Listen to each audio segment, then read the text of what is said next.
Okay, my outstanding friends, get ready. As you know, we're going to be starting to change the way we see education. We're going to discuss what we see. This right here, if you've been with me at all, you know exactly what that is, but don't worry, I will tell you. That's on Mars. Now, I'm going to show you all the other things that are on Mars. This is 10 years going on now. The Curiosity, this is the stunning images of Mars from the Curiosity rover. It's still working now. And believe me, it is Mars, because when I show you the Mars Morse code, you'll understand there is zero erosion up there from water, zero. Now they think they found water, they think they found something where water was there long ago. So this is their big thing today, is we think we might have found a place where there might have been water on Mars. Wow, are we thrilled? Well, they're looking for life. I'm showing proof of life day after day after day. And I did get a hold of NASA and everything. That's right, we got to start all new books. The teachers have to be retrained. And I mean, we can stay with the same teachers, that's fine, because they know what they have been told to say. But now, what they have to do is teach an alternative and say, well, here's what this other nutcase is saying out there, Roger Spur. He's a crazy guy, but here's what he's saying. Now, let's interpret the data. Let's look at it. Let's make our determination. Who's right, who's wrong? What can we draw from this? Is the guy just a nutcase? Or are we the ones that are just dominating your thoughts? This is what's got to be hashed out. You can't have it the way it is now. Right now, as you say, as you're told to say, or you are in trouble, and you can't speak up. There's no speaking up. Well, that's over. Well, we'll find out. Okay, here it says, scientists are working to understand when the liquid water vanished from the surface of Mars. Well, I think I can add some insight into that. Okay, my good friends, so let's see if there is a crab on Mars. NASA crab monster on Mars. This goes back to August 2015. When I saw this, I knew exactly what it was. And it's all over the place. It's August of 2015. This was right when I was getting my DNA test done on my giants. And when I saw this, I knew exactly what it was. Here's what it is, and we're going to look at it very closely in a second. Is that a giant crab monster on Mars? And then they had the Mars blueberries and the Mars Morse code. We're going to see all three of those right now. And that, my friends, is proof of life. Okay, my friends, this is from NASA, and this is from that Curiosity mission. I followed this thing as close as mission control. This is the Mars crab. And you say, ooh, look at that. What's that? It's a big round thing with a little ball in the center of it and these legs sticking out of the side. Wow, what's this little thing up on top? Who could possibly explain this? What do you think it is? You ever see anything like that laying around your house? I don't see it. I know exactly what it is, and I will tell you in 1 second. That, my friends, is right down here. This is where it actually is. And these are bundles of sarcomeres with these splits down and these little tiny stripes. You see them?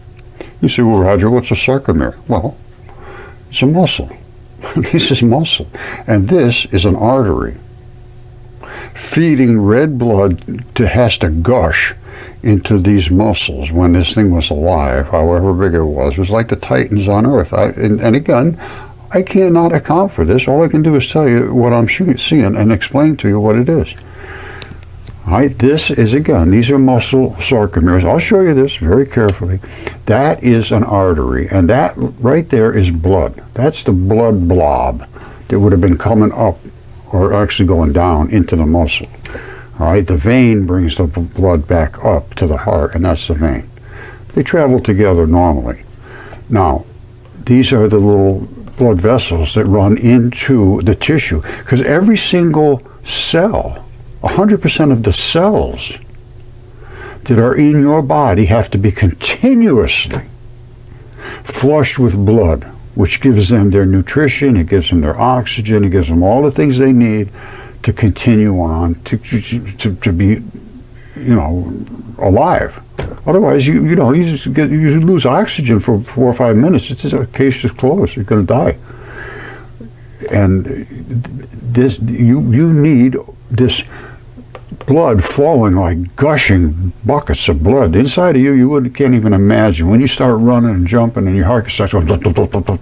I'm telling you that you are gushing blood through your body, and that's what this did sometime way in the past. Now this was hit by Venus. I'll get into all that stuff, but let's make sure that you understand this is muscle. Let's take a look at muscle sarcomeres. So what do you have to teach the kids if you're going to teach kids? Well, teach them to be, look at reality. Here's what a muscle sarcomeres are. There they are right there. And blood services these. The red stuff is the blood. Well, it's the darker color. These little spits of all of these things are the connective tissue. And when you pinch your muscles, they do this. All right, so this is relaxed, this is pinched together. Up on Mars, it's just all of the red stuff has run out. And the only thing that's left is the white connective tissues.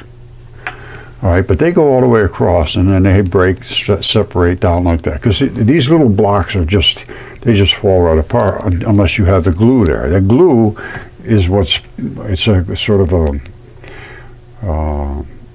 a sticky substance. Basically, that's what it is. It sticks those sarcomeres together. And here they just evaporated all, or came down and turned into dust. And again, on Mars, there is no erosion whatsoever. There's no liquid flowing up there now, raining. It doesn't happen. And I can tell you why it doesn't happen. And that relates again to Venus's impact into Mars. And when it did, it created this crater. You see that? That's wider than the United States. And it's deep, very deep, and it's wide, and it's all jagged looking, and it was from Venus whacked right into it. And when it did, it destroyed the atmosphere, it put the gouge in there, and it killed everything on that planet, scorched it and destroyed everything. And then it was so destroyed, no plant life ever came back. No plant life means no atmosphere. Plants are the thing that makes the atmosphere. Plants make the atmosphere. That's the way it works. Once that atmosphere is gone, the case is closed. You're not going to have any more water. There's water inside there. I'm absolutely guaranteed. And this is a big thing they found today. They said there's water shooting out of there. We can see there's waters, places where water's coming out. Or actually where there was rivers. The other thing is they're seeing them in the moons and the asteroids. I mean, they're seeing them everywhere. The moisture's shooting out of these things because they're all full of moisture. But when you get irradiated like this and there's nothing to support an atmosphere, well, you just don't get any rain. Talking about the atmosphere, Velikovsky did the research all around the world, collected everybody's data, and said there was a great flood, and it was an impact by a fiery comet, which later turned out to be Venus, and everything burnt and destroyed, and there was so much burning and compression that all the oxygen came out of the atmosphere, basically. There was almost no oxygen. After this, he said they couldn't start fires for years. They couldn't even start a fire. Fires wouldn't start. Not because things were wet, it's just that there was no moisture, no oxygen, just enough probably for them to get by. There must have been huge oxygen levels, and maybe that's why the people were so big. I have no idea. But he said after the flood, they said that they couldn't make fires burn. Just wasn't enough oxygen. All right, I showed you the Mars crab. This is one that's in my shop here. This is muscle. That's tendon, then it comes into the muscle. This is how it feeds blood. Now, you see that little tube right there? That would have had the little Mars legs coming out of it, but it erodes much faster. See, there's some more red blood. You need a ton of red blood, and that's why this is pink, because it's muscle, to run this muscle. The tendon, you see, it's brown. there's almost no red in that at all. Well, there's no red in it. This one here has the red. And that's because it's being flushed with the Mars crab blood. All right, and then it breaks off the muscle. At first you have a lot of connective tissue right in here. And then it breaks into the muscle, and then the muscle just is floppy. But the connective tissue here is pretty tough. But this is an abrupt transition. You see right here where they're breaking off? That's as it starts to go into the muscle. And by the time you get out here, it's just nothing but floppy muscle. The sarcomeres take over. So that's the transition. The tendon is tough as hell. The transition zone, pretty tough. And then a couple of different abrupt transitions, and then the muscle, which is just floppy. All right, so don't forget, you saw that with the little artery coming out. And it's virtually identical, same thing. This is the vein which brings the blood back to the heart. This pumps the blood down into all of these sarcomeres. And you see this? You see these blocks here? It's the sarcomeres. And here's where the blood is feeding it. And it has to push all that blood through all there. And when you see the dust like this, there's been no water erosion on Mars. There is none, zero. And I'll show you the Morse code, and it's very, very easy to see. There's never been any erosion since the impact with Venus. And by the way, this is Venus. That's the impact site of Venus against Mars. Now, it gouged into Mars, but it discharged electrically, it looks like to me, from Venus. This looks to me like an electrical discharge. All right, where it whacked in and bzzz, because Venus spins backwards, and every planet has a very, very strong magnetic field. Now, this is an opposite magnetic field to Mars's magnetic field. So I think that's what created this crazy looking pattern here. And of course, Mars is just a big gouge. It just scraped right across. And at that time, it destroyed everything. The same thing happened to Earth, only it didn't quite get hit on Earth. And it was the same guy, Venus. And Venus was said to have come from Jupiter, the great red spot. And this is the size of Venus. And that's the great red spot surrounding it. And that great red spot is not a storm. Venus is spinning like this. So the clouds are moving this way as Venus spins under the cloud layers. All right, so the clouds have to go this way. This is what's called Venus Mons. It's a bump. It's a bump. And it has to get through this cloud layer. The stuff hits it and it swirls around it. That's just a swirling around the bump. And you know what else a Venus Mons is called in a human body? It's the mound that surrounds the vagina. I'm just telling you, that's what it is. They call it the Venus Mons. And this, my friends, is a vagina. And it, my friends, did give birth to a planet which we now call Venus. And here is the birth canal. All right, now, I'm going to show you some very graphic details of a female anatomy. So if you don't want to see that, that's fine. But this is Venus Mons. The Venus Mons is up here. All right, it's rounded. It's rounded up like this way, and it's moving through the atmosphere, and the clouds are swirling around. But they went up here with this is a real actual picture. They went right up close to see what this was all about, and this is nothing more than the clitoris, the labia major and minor, or whatever they call it, but it's the layers of tissue, and that's the birth canal, and this is literally the hairline. You see that? Like I said, I'm going to show you some very graphic pictures, and this is the one that killed it for me, that got it for me, right there. You see that tab? Look at that extremely carefully. You see that? There's a securing spot right there. That's the anchor. This is the tissue that brings it down to the rest of the body. This literally anchors the vagina in that position in the body. That's the anchor. Now, anatomically, can I show that? Yes, I can. That is, and that when I saw that, I said, this is no question. It's absolutely for certain. Okay, female anatomy. There is the Venus mons. All right, and this thing is traveling through this way, and those clouds are swirling around it. Remember I showed you the hairline? There it is. This is the labia minora and the labia majora, and this is the clitoris right up here, the flap of skin that you saw. That's the tab right there. That's the killer. That locked it in for me. When I saw that, I said, there's just no other way. There's no possibility. There could possibly be anything else. And in the ancient text, it says that Jupiter gave birth to Venus.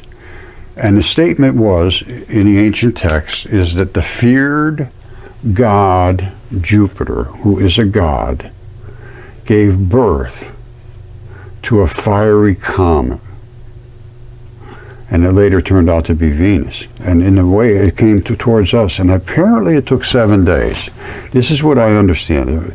I could be wrong about this, but I believe it took 7 days approaching Earth. And when it did, it hit our atmosphere.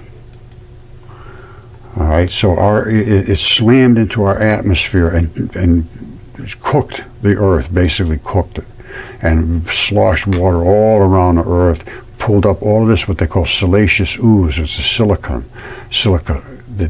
That's what created all the mud fossils, the silicates. And this is understood now. Now, there is more to Mars than the Mars crab. I mean, the Mars crab and a mussel. This is absolutely no question. That's mussel, and that is the red stuff that comes out of it, and that's the artery and the vein.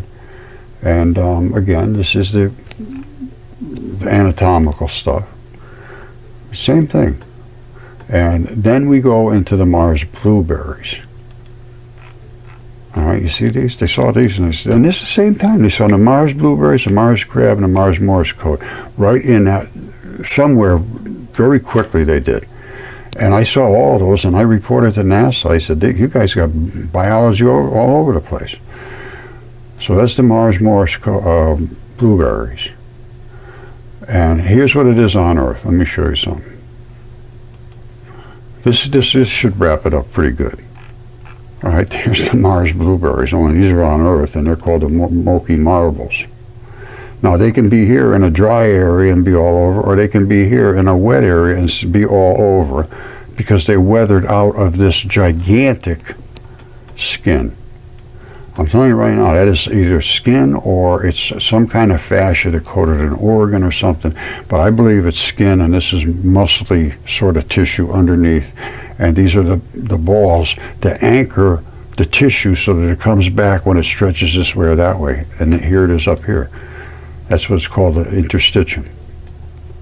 All right, so there's the white thing we saw across the top. Then you get all the red flesh, and then of course the water came in here, and everything that's eroding out, the black balls, they don't go bad. They stay. They're good forever. So they just land on the ground, or in this case in the mud, which is the mud is nothing more than that eroded flesh. That's what creates that mud. And then these are being colonized by some kind of sea, fungus or whatever it is. They call them stromatolites. They think they grow. They don't grow. What's happening is they're being covered by sea life, and it's eating the blood that is in there. That's still got a lot of blood in there. All right, and that's what it's living on, is the blood inside there. I'll show you ones that are in fresh water. These are saltwater ones, and they have something that lives okay in salt water. Well, outside of the saltwater, freshwater ones grow moss. Remember these balls. Don't forget this. All right, and in us, they're just almost impossible. I mean, look at the size. That's what they're kind of same stuff, and here they are in the skin and in that tissue layer. They're just saturated with it, so that you can stretch this way and that way and this way and come back to where these balls are anchored. The water bags will flop this way and pull and switch and bing and boom, but you come back to where the anchors are. All right, that's called interstitium. You see that? That's the interstitium. And this is what they call the Mars Morse code. You look at this and you say, how the hell did that happen? Well, there's no way to explain this other than that this is skin. And this is the stretch part. All those little straps stretch and they pull and they do this and they do that. So this is pinched together, this is pinched together, that's stretched apart, and that is eroded. Now, when I told you I could prove it, there's never been a drop of water hit this. There's no possible way. This is dusted off like somebody took a sandblaster, and there was never a drop of water touched this, since it has been just sort of dusted away and eroded over a course of thousands of years. And there is no moisture up there. There's no moisture in the air. Just once they wiped out all of everything, and I imagine it must have had trees, it must have had all the same stuff we have. But once that hot water flood, and for them it was like way worse. I mean, look at this. It gouged everything off, and probably threw all kinds of creatures and things into space. I don't know what it did, but there's all kinds of body parts in space. Now, where they came from the battles in the heavens, did they come from smacking into here, and all those creatures ended up, like I say, this is, I don't know, it's like 300 miles wide or something, and all the way across further than the United States. And it was a discharge from Venus. I'm almost certain of that. If you talk to a guy that does welding and ask him what he sees there, he's going to say he sees welding arc. Somebody welded it. And it was just because it's spinning backwards, which the magnetic field must be absolutely incredible. Spinning backwards and plowing through space. We're spinning the correct direction through space, like so almost like we're rolling down the road. This one here is going backwards down the road, so it's pushing through, but instead of rolling as it goes, it's going backwards as it goes, scrubbing like hell. So that's going to happen, and that's why it's 800, 900 degrees, something like that. 800 degrees, 900 degrees. It shouldn't be that hot. And all other scientists say that. They say they can't come up with any reason why. They don't realize it's scrubbing. And they don't realize that the scrub is also what's causing our global warming. Right? Space is not a vacuum. We got so much to go over, and every time I get into one little thing, it brings me to another little thing, and then we bring to biology, and then into space, and then history, and So that's just the way it's going to go. But when the book is done, it will be. Hopefully, I'll try to put it in chapters so that it's a little more coherent. All right, this is the big news out of NASA today. NASA Curiosity rover unearths Mars' ancient water secrets. Now that's Curiosity, and this goes way, way, way back. To 2012, I think, is when it landed on there. And 2015 was when I saw the crab and all the rest of that stuff. But they're saying that they think they found an area where water flowed at one time. Big discovery. I just showed you all the things I'm showing you. And this is another shot of something. And I mean, it's hard to believe that they missed literally everything. And this is the route it took, and they're looking for this right here, and they claim, wow, that could be water flowing. Well, yes. Agreed. Je agree. But there's a lot more to this than just a little water flowing here and there. All right, view the channel up close. Curiosity documented the channel 360-degree black and white panorama. It was taken February 3rd, 4,086th Martian day of the mission. They've been up there 4,086 days. And I'm telling you, I've watched literally every day. I watched everything they did. And they were broadcasting pretty much almost live. And that's why when they couldn't explain these things, and I commented to NASA, JPL, NASA, Johnson Space Center, all of them. I sent it to everybody. I said, you guys are missing the boat here. And then I never saw another thing about the crab or the Morse code or the blueberries. They just disappeared. I never heard another word about them since I started. And I was posting all over about this, saying, how could they miss this? How could they miss this? Well, and at that time, I really got, my channel just sort of got lost. Anyway, this is not millions of years in one picture. This is a creature dying. They were just gigantic, gigantic creatures. And so we're so far off on everything that really we've been told. I don't mean this in a negative way. I mean it in a way of let's learn what our true story is. I think that's better than where we are now. And they keep seeing, they're finding these things, astrobiological breakthrough, detecting life in the ice grains of outer moons. They're squirting out through, and I showed this yesterday in the video, exact same thing that's happened with their comets. When they gas off, they're actually, the ice, it's watery, but it's not ice. What's coming out of there is when the sun hits it, it's squirting out barbecue gases, basically. The same thing that's coming out of 67P. It cooks it. When the sun hits it, you see how bright that looks right there? It's got to hit just the right way, and then they cook off. And I showed you, if you didn't see it, go back to my yesterday's video, and it shows about Comet 67P gassing off of the artery. Huge, huge, huge coming out. And then all around the other sides, all these little jets, because those are little blood vessels. Every blood vessel has its own little supply. But then you see a gigantic one, that's going to be the artery. And that's what I showed. So to miss all this and to tout these little things that, we might have seen this, or we think we might have figured this out, and to deny any explanation for this, I don't think that's right. This is costing us billions of dollars. You know what the budget for NASA was last year, or this year I think it is? It's like $20.3 billion. You know how much that could do for homeless people and helpless? Homeless and hopeless, a lot of them. I mean, I'm hearing things from people that just make me sit down and want to cry. It's terrible. But I don't know how I can do much about this.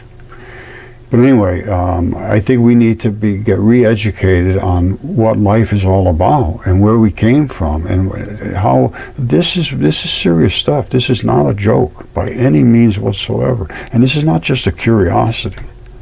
Although that's the name of the mission. It was the Curiosity mission. Well, I have a lot of curiosity, and I'm telling you what, I don't think they have much curiosity over there at NASA. I think they're looking more curious to find out more money. $20.3 billion, and this has been going on since 2015 at least. Understanding all that, we should understand this 10 years ago. That's a lot of money. And they're always claiming we don't have enough money for this, we don't have enough money for that. Well, let's see what we're doing here. And the same thing at the accelerators. The Fermi Lab, it's not a good situation. Because I can show you we could create the particles they created for a lot less money. And we may even be able to use them to make free energy. I'm going to be talking about that one probably in the next video about what do you teach in the physics realm? They don't know. They don't even know what the atom is constructed of. They have no clue. Standard model doesn't work. They can't account for gravity. They don't know what the dark matter is. The weight of the universe it's there. They know it's there, but they can't even figure out what it is. I know what it is, and I'm going to show you what it is. We did the light research, and we used light instead of protons. Protons are 1,823 times bigger than the particles we're working with. So we're already starting where they want to find the particles. If they could find light and actually see light, which we can, they could do what we're doing. We're ahead of CERN and we're ahead of Fermi Lab. And I'll show you that tomorrow. Or soon. We'll be going into the physics, because we have to understand, this is not correct. Hydrogen is not one big proton and one tiny electron. It's 1,825 or so dipoles. All right, I don't want to get too deep into this because this does get a little deep, but it's not hard to understand. Kids can understand. It's very simple. If you want to teach your kids, teach your kids. If you don't want to teach your kids, send them to school. All right, here's some more tissue. This is nothing more than layers of sarcomeres. And the same with this here. But it's flattened out. But when I put this under the microscope, you can actually see the red blood in here and all that, which is basically the same as this, only that's just eroded because there was no moisture. But here, I actually put a little moisture on there so that it would be able to be seen better. The moisture brings out everything, and it brings out the blood especially well. And this is just flattened out piece of skin. And that's all the little layers. You see the little red pattern in there. Here's another one here that's very similar. You can see the red in there on that one as well. Okay, so at the very least, I've brought up some very interesting questions about how do they explain all these things I'm talking about. Now, in addition to that, in the next video, we're going to be talking about physics and the speed of light. And if this is the speed of light normally, which it is, it's just beginning to accelerate. How can you explain acceleration? The speed of light's never supposed to change. It's supposed to be the same speed. And space is supposed to be a vacuum, not a vacuum. And light can accelerate. Light can slow down, and light, when it eventually slows down enough coming through all the stuff in space, it becomes almost just floating around out there, light particles, and they become what's called a cosmic microwave background. And that's because they're coming through space, which is saturated with all these particle things. And then it's it, they're done. So that's the case. We're missing everything, literally missing everything. I can show light. There's light. There's light accelerating. Here's the particles they found at Fermilab and CERN. We did too, only we didn't find them in a big ball of goo. We found them as particles, and then we actually could separate the black from the white. That's the strong nuclear force. And when you can do that, you can create electron showers. Electron showers are supposed to increase the energetic value millions to billions of times, the energy. And it does. If you look up the high luminosity collider at CERN, they're trying to do what we did here.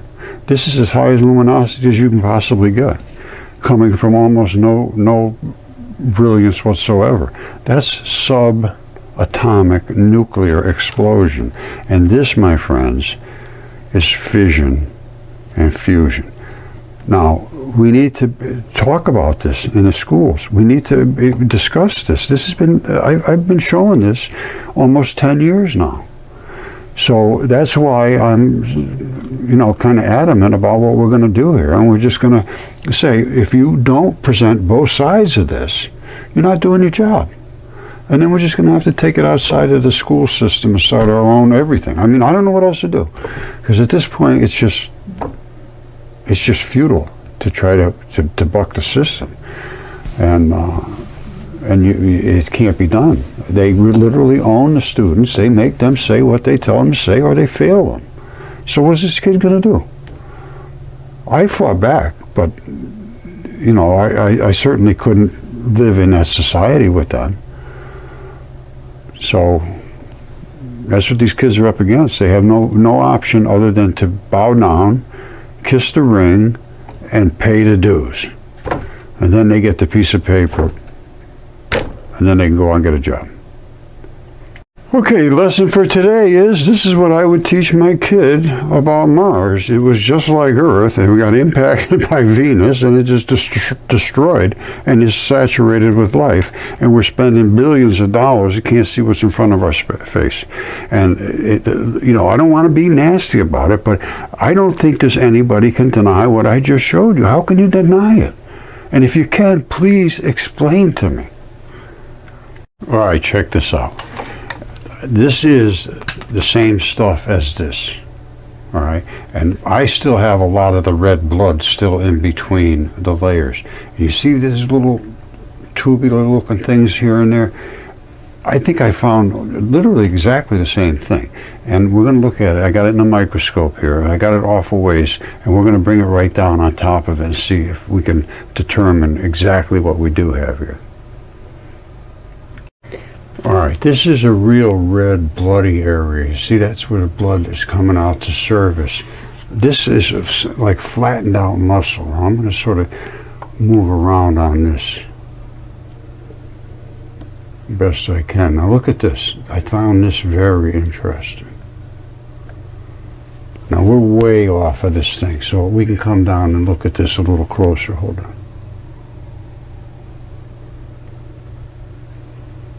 You see this? These are all the layers of the sarcomeres, I believe. And then these are the blood in between. I think that must be a vein, or it could even be a lymph duct. But I'm going to get down real close and see if we can figure that out. But anyway, this whole thing here is all those layers. You see all those layers? I don't know if you can see that or not, but there's a lot of layers there.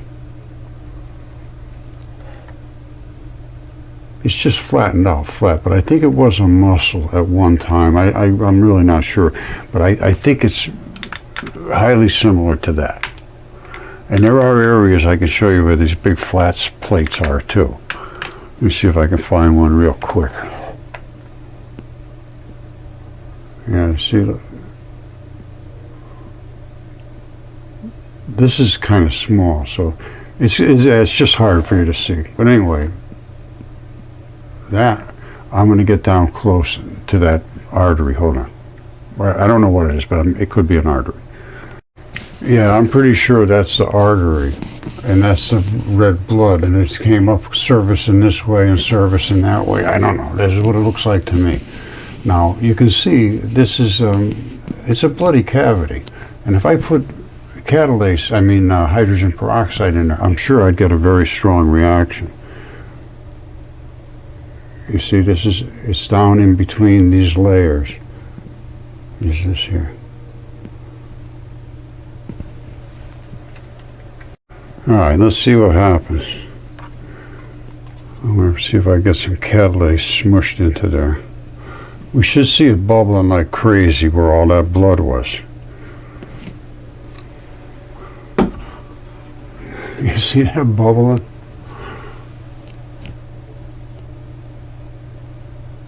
You see that?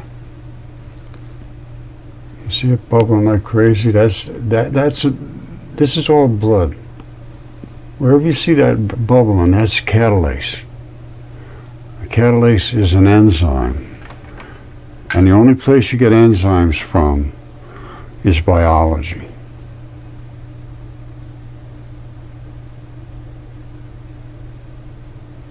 This is where sometimes the light is, if you can adjust the light just right, you can really see the thing good.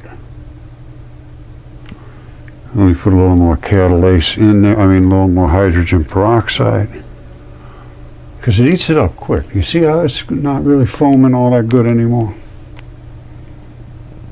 Let me back it off here. It's foaming a little bit, but let's see if we can get some more action going. Because that's the job, is to get rid of it, and it'll get rid of it. And once it's gone, it just stops reacting. Look at it bubble out of here. There's a lot of catalase, and look at this thing bubble. That right there is an artery. I'm almost certain of it. That's the arterial network right there. That baby is cooking.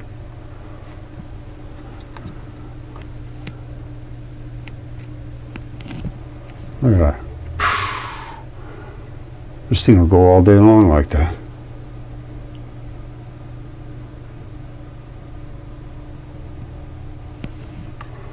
So as far as I'm concerned, that is basically the same thing that we're looking at here. If I put a little hydrogen peroxide on there, you'd be just bubbling like crazy where that red blood is. It's just what happens.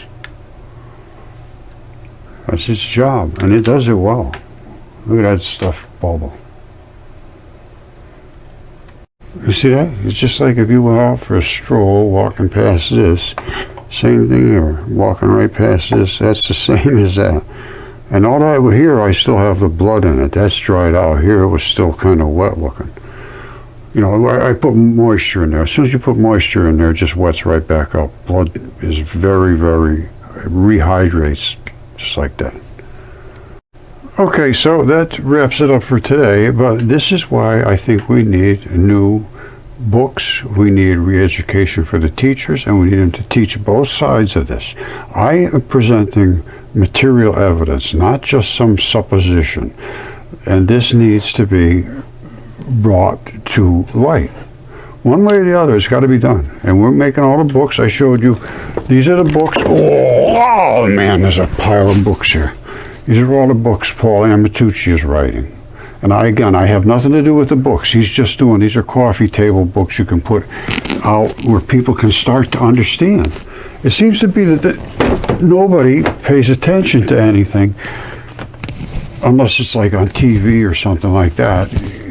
You know, some spectacular thing that some sports person is promoting or something. I don't know. I just can't understand why this has taken so long for people to catch on to this. And there are some people, the people who listen to me now, I'm sure, you're seeing this, and I'm pretty sure most of you are understanding it. I would certainly hope so. And if you're not, I'd certainly not want to know why. What is it that I'm not showing? I'm showing light here speeding up, slowing down, the particles. I'm showing Mars. I'm showing all of these things that nobody can explain. And the only way you can explain them is with mud fossils and dipole electron flood theory. But those two things lock things together, and now everything starts to make sense. You put it into the ancient texts and mythological texts that every culture on the face of the planet wrote the same thing. There was dragons, there was giants, there was gods, there was heaven, war in the heavens, and there was a great flood. They all had the same story. And it was not that long ago that this happened. So this is why we need to be able to discuss it back and forth. So what was written, and what was written today? What can we show, and what can you show today? That's all I'm asking for. So again, I'm not trying to make a nasty thing out of this, but we need to change the way we educate the kids. Let them think for themselves, but let them be able to observe the observable. I love you all.